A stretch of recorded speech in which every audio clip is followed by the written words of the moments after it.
देख रहे हैं सिटी पोस्ट लाइव। मैं हूं सृष्टि राज। 26 साल पहले पटना में डबल मर्डर की एक सनसनीखेज वारदात हुई थी। मामला ऐसा कि उस वक्त राजनीतिक गलियारों में हड़कंप मच गया था। अब असर बिहार से लेकर देश की राजधानी तक में देखने को मिला था। आपको बता दें, मॉडल बनने की चाह रखने वाली शिल्पी जैन और पॉलिटिशियन बनने की इच्छा रखने वाले गौतम सिंह की हत्या ने बिहार की सियासत में भूचाल ला दिया था। इस हत्याकांड को बतौर जी न्यूज ने रूप में, यही था ना, जी न्यूज नाम ले सकते हैं, फिर जान गए लिखा हुआ था, इसी लिखा हुआ है। पैच कर लो, ठीक है। पैच। इस हत्याकांड को बतौर जी न्यूज के रूप में कवर करने वाले खोजी रिपोर्टर श्रीकांत प्रत्यूष, जो अब सिटी पोस्ट लाइव के चीफ एडिटर बन गए हैं, वे बताएंगे असली कहानी। तो सर, सबसे पहला सवाल तो ये उठता है कि सबसे पहले बताइए कि मामला ये क्या था। देखिए, ये डबल मर्डर मिस्ट्री है और 1999 में ये हुआ था और इसने बिहार की सियासत में भूचाल ला दिया था। 26 साल हो गया लगभग और फिर से एक बार इस डबल मर्डर मिस्ट्री की अनसुलझी स्टोरी को लेकर जनसुराज के सूत्रधार प्रशांत किशोर ने सुलगा दिया है। और बिहार की राजनीति और चुनावी माहौल गर्म है, आपको पता ही है। 29 सितंबर को पटना में प्रेस कॉन्फ्रेंस करके जनसुराज के सूत्रधार प्रशांत किशोर ने डिप्टी सीएम सम्राट चौधरी पर राज्य के सबसे चर्चित, हाँ ठीक है, आपराधिक मामलों में शामिल डबल मर्डर के इस केस में संलिप्त होने का आरोप लगा दिया। डिप्टी सीएम के ऊपर प्रशांत किशोर का यह बड़ा हमला था और इससे बिहार की राजनीति गर्मा गई है। देख ही रहे हैं कि लगातार आरोप प्रत्यारोप का दौर जारी है। सर, तो ये जो राकेश कुमार का नाम है, ये मिस्ट्री कैसे बन गया? राकेश कुमार, जिस राकेश कुमार के बारे में प्रशांत किशोर जी बात कर रहे हैं, अगर वो शकुनी चौधरी के बेटे सम्राट चौधरी होते तो ये बात छुपती नहीं, क्योंकि उस समय तो मैं जी न्यूज़ में था और मैंने खुद कवर किया था उस स्टोरी को। और मैंने साधु यादव का भी नाम उछला था उस केस में और कई लोगों का नाम उछला था, उसे हम लोगों ने कवर भी किया था। तो शकुनी चौधरी तो उस समय बहुत बड़े नेता थे बिहार के। अगर उनके बेटे उसमें शामिल होते तो बच थोड़े जाते, उनका भी नाम तो मीडिया में उछलता ही। लेकिन मुझे नहीं याद है कि शकुनी चौधरी के बेटे का नाम उसमें आया था। उसमें साधु यादव थे, उनके दो चार दोस्तों के नाम उछले थे। और प्रशांत किशोर ने लेकिन आरोप लगाया है कि सम्राट चौधरी उर्फ राकेश कुमार उस शिल्पी गौतम रेप हत्याकांड के मामले में संदिग्ध अभियुक्तों में से एक थे। लेकिन सम्राट चौधरी ने कहा है कि शिल्पी गौतम रेप हत्याकांड में जिस राकेश की बात प्रशांत किशोर कर रहे हैं वो तो आइसक्रीम बेचने वाला था, बेचारा वो तो हाजीपुर का रहने वाला था। और एक सोशल मीडिया में भी एक ऐसी ही रिपोर्ट वायरल हो रही है जिसमें कहा जा रहा है कि जिस राकेश कुमार की बात प्रशांत किशोर कर रहे हैं वो हाजीपुर का रहने वाला था और वो आइसक्रीम फैक्ट्री का मालिक था और आज भी वो जिंदा है। तो उस मामले में तो कोई फंसा नहीं, यहाँ तक कि साधु यादव जिन पर बड़ा आरोप था वो भी निकल गए, बाइज्जत बरी हो गए। सीबीआई ने मामले की जांच किया और बता दिया कि भाई मौत का कारण कुछ और है। तो अब प्रशांत किशोर ने राकेश कुमार माने सम्राट चौधरी का नाम उसमें डाल करके बड़ा भूचाल ला दिया है और सम्राट चौधरी भी आर पार के मूड में है। अब देखना यह है कि कैसे प्रशांत किशोर साबित करेंगे कि वो राकेश कुमार यही सम्राट चौधरी थे, क्योंकि भाई बहुत बड़ा आरोप है ना, तो साबित भी करना पड़ेगा। लेकिन सर, ये सबसे बड़ा सवाल अभी ये पैदा हो रहा है कि आखिर शिल्पी गौतम हत्याकांड की कहानी क्या है, क्योंकि आपने उसे बहुत करीब से उसको कवर किया है। और अब सम्राट चौधरी का नाम इसमें क्यों आया, कौन नेता था जो इसमें शामिल था, अब तक जांच में क्या क्या हुआ, ये सभी जानकारी ये दीजिए। तो ठीक है, आपका तो उस समय जन्म भी नहीं हुआ होगा तो आपको पता भी नहीं होगा, इसलिए सवाल पूछ रही हैं। वैसे बिहार का बच्चा बच्चा शिल्पी गौतम हत्याकांड के बारे में जानता है। और शिल्पी गौतम हत्या के बाद एक राकेश कुमार नाम सामने आया था उस समय। राकेश कुमार के ऊपर डबल मर्डर के इस हाई प्रोफाइल मामले में शामिल होने का आरोप लगा था और चर्चा हुई थी कि आरजेडी से जुड़े दूसरे एक नेता का नाम भी इसमें शामिल था। मगर वो राकेश कुमार कौन है, इस सवाल का जवाब जांच एजेंसी आज तक दे नहीं पाई है। लेकिन एक बताया ना मैंने कि सोशल मीडिया में एक रिपोर्ट वायरल हो रही है कि वो राकेश कुमार हाजीपुर का था, आइसक्रीम का फैक्ट्री का मालिक था, आज भी वो जिंदा है। और इस वजह से राकेश कुमार का नाम अभी तक मिस्ट्री बना है, क्योंकि जब तक पुलिस और जांच एजेंसियां नहीं क्लियर करे तब तक कैसे आप साबित करिए कि वो राकेश कुमार कौन थे। लेकिन प्रशांत किशोर ने आरोप लगा दिया है, दावा कर दिया कि यही सम्राट चौधरी वो राकेश कुमार थे।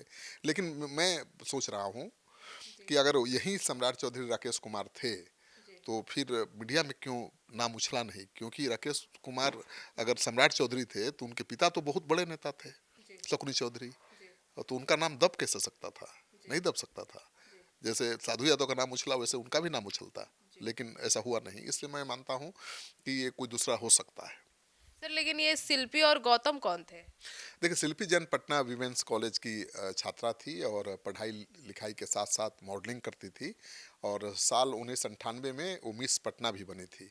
तब न्यूज़पेपर में मैंने देखा था, कई अखबारों में उसकी तस्वीर छपी थी, और वो पटना स्टेशन के पास रेडीमेड कपड़े की शॉप के मालिक उसके पिता थे, और आज भी उसी जगह उनकी दुकान चल रही है। गौतम सिंह एक एनआरआई थे और डॉक्टर बीएन सिंह के इकलौते बेटे थे। उस वक्त वो अकेले ही पटना में रह रहे थे और आरजेडी के युवा विंग के से जुड़े हुए थे, और राबड़ी देवी के भाई साधु यादव से उनके अच्छे संबंध थे, साधु यादव जी से। तो इसलिए इस हत्या को राजनीति से जोड़कर देखा गया कि भाई साधु यादव के करीबी दोस्त थे, आरजेडी से जुड़े हुए थे, उनकी और उनके प्रेमिका की हत्या हो गई तो साधु यादव का नाम भी उछला। सर तो कैसे ये दोनों की दोस्ती हुई थी, शिल्पी और गौतम की मुलाकात कैसे हुई थी और किसने झांसा देके उन्हें ले गए थे? देखिए, एक पार्टी में शिल्पी और गौतम की पहली मुलाकात हुई थी। पार्टी इन दोनों के एक कॉमन फ्रेंड ने दी थी। इसके बाद दोनों में दोस्ती हुई और फिर अफेयर में बदल गया ये दोस्ती। 2 जुलाई 1999 को शिल्पी अपने घर से क्लास के लिए कोचिंग जा रही थी, और घर के पास ही उसने रिक्शा लिया, और कुछ दूर आगे बढ़ने पर रास्ते में एक कार ने उससे रोका। तो उतरी रिक्शा से और कार में बैठे युवक से बातचीत की, और वो जो युवक था कार वाला, वो गौतम का जानने वाला था। तो शिल्पी ने उसके साथ रिक्शा से उतरकर बातचीत की और उसने ऑफर दिया कहाँ जाना है, चलो मैं छोड़ दूंगा। तो बैठ गई कार में, और कार जब उसके कोचिंग की तरफ ना जाके बाल्मी की तरफ जाने लगी, बेली रोड की तरफ बढ़ने लगी, तो उसने सवाल किया कि कहाँ ले जा रहे हैं आप। तो उसने कहा कि भाई आप चिंता मत करो, हम लोग चल रहे हैं, बाल्मी चल रहे हैं, और बाल्मी गेस्ट हाउस में चलेंगे, वहीं पर तुम्हारा गौतम भी इंतज़ार कर रहा है। तो प्रेमी इंतज़ार कर रहा है और उसका दोस्त ही कह रहा है, तो उसको भरोसा हो गया। वो चली गई, और गेस्ट हाउस पहुंचने पर उसे अपनी गलती का एहसास हुआ कि गौतम के नाम पर उसे छला गया है, फंसाया गया है, और वो बेचारी फंस चुकी थी। तब तक तो बहुत देर हो चुकी थी। तो सर ये जो उन्हें जिस लड़के ने लेके जाया गया उस गेस्ट हाउस पे, वो कौन था? अब वो ये आज तक नहीं पता चला है, और कभी अभी तक सीबीआई ने भी जांच की, पटना पुलिस ने भी जांच की, लेकिन कार में बिठाकर शिल्पी को बाल्मी गेस्ट हाउस तक पहुंचाने वाला कौन था आज तक पता नहीं चला। आज तक एजेंसियों ने भी क्लियर नहीं किया, पुलिस ने भी नहीं किया, और ये अभी भी अनसुलझी पहेली है, क्योंकि उस समय वाल्मीकि जो था नेताओं के अयासी का अड्डा था, और जैसे ही गौतम को पता चला कि उसकी प्रेमिका को बाल्मी उनका दोस्त ले गया है, तो समझ गया कि अब तो कांड हो गया उसके साथ, और दौड़ा दौड़ा वहाँ पहुँचा। लेकिन जब तक पहुँचा तब तक बहुत देर हो चुकी थी। शिल्पी के साथ गैंग रेप हो चुका था। उसने विरोध किया तो उसके साथ भी मारपीट हुई थी। मारपीट के सबूत पोस्टमार्टम के दौरान मिले थे, क्योंकि गौतम के शरीर पर कई निशान भी थे, पुलिस का कहना था। और 2 जुलाई 1999 की शाम जब शिल्पी क्लास कर वापस अपने घर नहीं लौटी, तो परिवार में हड़कंप मच गया। उसकी तलाश शुरू हुई, दोस्तों यारों से, कोचिंग से पता किया। जब कोई जानकारी नहीं मिली तो पुलिस के पास परिजन पहुंचे, और फिर देर रात अचानक गांधी मैदान थाने की पुलिस को जानकारी मिली कि दक्षिणी गांधी मैदान के इलाके में स्थित एक सरकारी एमएलसी के गैरेज में कार है, और उसमें 2 लाशें पड़ी हैं। पुलिस की टीम वहाँ पहुंची, और गौतम शिल्पी की लाश थी वो, दो प्रेमी प्रेमिका की। तो बड़ी नृशंस हत्या थी, बहुत दिल को दहला देने वाली हत्या थी। आज भी इसको लोग भूले नहीं होंगे, लेकिन जैसे ही प्रशांत किशोर ने इसकी याद दिलाई तो घाव ताज़ा हो गया। घर वाले बहुत दुखी और परेशान हैं, उनको तो न्याय मिला नहीं और बार बार उनकी फैमिली का नाम आता रहता है, उनकी बेटी का नाम उछलता रहता है। न्याय मिलता तो एक बात थी, न्याय तो मिला नहीं। और अभी भी जिस तरह से उसका नाम उछला है तो उससे कुछ उनको न्याय तो मिलने वाला नहीं है। सर, तो इसमें साधु यादव का नाम क्यों आया? देखिए, जिस बंद गैरेज में कार और उसके अंदर दोनों की लाश मिली थी, साउथ गांधी मैदान एक एमएलसी हाउस के पास था, और इस कारण कई प्रकार के सवाल उठने लगे। शक की सुई ऐसे घूमी कि दोनों की हत्या में शामिल होने का गंभीर आरोप साधु यादव पर लग गया। मीडिया रिपोर्ट्स के अनुसार शुरुआत में पटना पुलिस इस केस की जांच कर रही थी। तब आईपीएस मानविंदर सिंह भाटिया थे, जहां तक मुझे याद है, हाँ वही थे। इन पर आरोप लगा कि वे मुख्यमंत्री राबड़ी देवी के भाई साधु यादव को बचाने की कोशिश कर रहे हैं। उस दरमियान विपक्ष में रहते हुए बीजेपी नेता सुशील मोदी ने लगातार इस मामले पर सवाल खड़ा किया और सबूत के आधार पर दावा किया साधु यादव के शामिल होने का। ऐसा बवाल हुआ कि पटना से निकलकर बात दिल्ली तक पहुंची और विपक्ष ने सरकार के खिलाफ मोर्चा खोल दिया। इस पर प्रदर्शन शुरू हो गए, सदन में विरोध हंगामा होने लगा। राबड़ी देवी की सरकार पर ऐसा प्रेशर बना कि पूरे मामले की जांच सीबीआई से करवाने का आदेश देना पड़ा। तो सर, ये पूरी जो सच्चाई है, इसमें सच क्या है? और सीएफएसएल की जो रिपोर्ट्स के बाद साधु से जो ब्लड सैंपल लिया गया था, मांगा गया था, लेकिन उन्होंने नहीं दिया था, तो इससे क्या साबित? हाँ, सीबीआई की रिपोर्ट के अनुसार सीबीआई ने जब अपनी जांच शुरू की तो शिल्पी के कपड़ों की फॉरेंसिक जांच के लिए हैदराबाद सेंट्रल फॉरेंसिक लैब में भेजा गया था। सीएफएसएल ने स्पष्ट किया कि कपड़ों पर एक से अधिक व्यक्ति के स्पर्म थे और स्पष्ट हुआ कि इससे कि उसके साथ गैंग रेप हुआ था। इसके बाद ही सीबीआई ने साधु यादव का डीएनए टेस्ट कराने के लिए फैसला लिया और इसके लिए उनसे ब्लड सैंपल मांगा गया था, मगर साधु यादव ने जांच एजेंसी को ब्लड सैंपल देने से मना कर दिया। लेकिन सीबीआई ने कोई सख्त कदम नहीं उठाया उनके खिलाफ, क्योंकि वो तो सरकार में थे, उनकी बहन सीएम थी। और सीधे 2003 में पटना के सीबीआई कोर्ट में केस की क्लोजर रिपोर्ट यह कहते हुए सौंप दी कि दोनों की जहर खाकर सुसाइड कर लिया है। मतलब साधु यादव ने नहीं दिया ब्लड सैंपल, जांच हुई नहीं और सीबीआई ने क्लोजर रिपोर्ट दे दिया कि भाई ये हत्या नहीं है, गैंग रेप का मामला नहीं है, बल्कि कुछ भी नहीं है। हाँ, बंद गैरेज में, बंद कार में गैस की वजह से उनकी जान चली गई और मामला दब गया। सर, तो मतलब जिस सरकारी गैरेज में लाश मिली थी, वह वहीं पास में उस वक्त पटना के सीनियर एसपी और ग्रामीण एसपी का सरकारी आवास भी था, ऐसा खबरें भी आई है। हाँ बिल्कुल, ये गांधी मैदान आपने उस समय नहीं देखा होगा, हम लोग तो जानते हैं कि गांधी मैदान, एसएसपी गांधी मैदान के पास ही रहते थे, उनका आवास था, और ग्रामीण एसपी का भी वहीं आवास था। गांधी मैदान थाना की पुलिस से भी सवाल हम लोगों ने किया था उस समय कि पुलिस को जानकारी कैसे मिली कि ये लाश गैरेज में है, एक गाड़ी में है। तो कोई जवाब पुलिस नहीं दे पाई थी, टाल मटोल कर दिया था। चारा घोटाले में लालू यादव के जेल जाने के बाद ये तो सबको पता है कि राबड़ी देवी को सीएम बनाया गया था और उस वक्त उनके भाई साधु यादव की सरकार पर बहुत पकड़ मजबूत थी। इस केस की जांच पटना पुलिस और सीबीआई दोनों ने ही सही दिशा में नहीं किया। अगर शुरुआती जांच में ही पटना पुलिस ने स्पष्ट कर दिया कि कार में लंबे वक्त होने से कारण कार्बन मोनोऑक्साइड की वजह से दोनों की मौतें हुई, तो जांच पूरी हुई नहीं और पटना पुलिस ने क्लीन चिट दे दिया। जबकि कार और उसके स्टीयरिंग की जांच उस वक्त होनी चाहिए थी। अगर एफएसएल से जांच कराया गया होता, फॉरेंसिक जांच कराई गई होती, तो फिंगरप्रिंट किसका था गाड़ी के स्टीयरिंग पर पता चल जाता और किस लड़के ने उसको फंसाया था सेल्फी को, उसको बाल्मी गेस्ट हाउस लेकर पहुंचा था, वो भी पकड़ा जाता। लेकिन कुछ नहीं हुआ। हाँ, अब जब हैदराबाद के टेस्ट रिपोर्ट में स्पष्ट हो गया कि एक से अधिक लोग इस कांड में शामिल हैं, तो सही दिशा में पूरे मामले की जांच होनी चाहिए थी, जो नहीं हुई। इन्हीं दो गलतियों की वजह से केस का रुख बदल गया और सही दिशा में अगर जांच होती तो शायद रिजल्ट कुछ और होता। लेकिन अब इतना दिन बाद कोई सवाल उठाए भी तो सबूत देना बड़ा मुश्किल होगा, क्योंकि बहुत दिन हो गए, 25-26 साल हो गए, अब तो कोई प्रमाण भी नहीं है। सर, तो क्लोजर के बाद शिल्पी के जो परिवार वाले थे, वो क्यों नहीं गए कोर्ट में फिर से रीओपन करवाने के? मैं गया था शिल्पी के परिवार वालों से मिलने। देखिए, व्हाइट हाउस शायद उसका नाम था अपार्टमेंट का, वो है तारामंडल के थोड़ा सा आगे। जी। अब अभी मुझे वो बिल्डिंग याद है।